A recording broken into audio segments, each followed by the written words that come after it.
په اوبو سره د ناروغۍ درملنه. هر انسان په ورځ کې 2300 سي سي اوبو ته اړتیا لري چې 1000 سي سي د غذایی موادو څخه 1000 سي سي د څښاک څخه او 300 سي سي د موادو د اکسیډیشن څخه لاسته راوړي.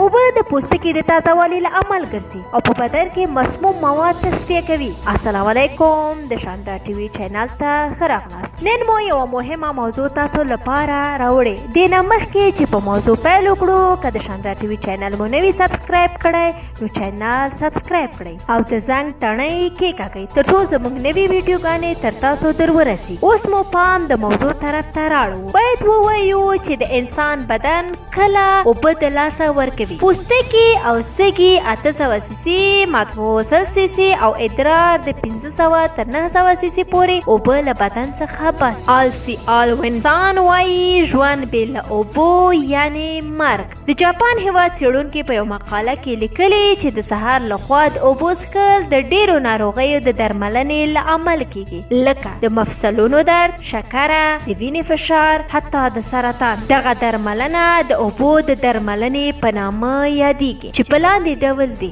1. سهار وختي د غاښونو د برس کولو څخه مخکې 4 ګیلاسه اوبه څښل. 2. 15 دقیقې وروسته مو غاښونه برس کړئ. 3. تر راتلونکي 45 دقیقو غذا یا خواړه مه خورئ. 4. د هرې غذا خوړلو څخه 15 دقیقې وروسته سهار، غرمه او ماښام تر 2 ساعتو پورې د اضافي خوړلو او څښلو څخه ډډه وکړئ. که د ډېرو عمر لرونکو کسانو د اوبو تر درملنې لاندې راځي او 4 ګیلاسه اوبه نشي څښلی، کولی شي چې د 2 ګیلاسه اوبه څښلو څخه شروع وکړي او د وخت په تېرېدو سره د اوبو اندازه 4 ګیلاسو ته ورسوي. د درملنې دوا په بېلابېلو ناروغۍ پورې اړه لري. د اوبو درملنه باید د 1 نه تر 9 میاشتو پورې دوام وکړي. د سهار لخوا د اوبو څښلو په افغانستان کې هم رواج. کولی شو چې د دې ارزانه، ساده او ګټور میتود څخه مونږ او تاسې ګټه واخلو. که ویډیو مو خوښه شوې وي نو لایک یې کړئ، خپل نظر راسره شریک کړئ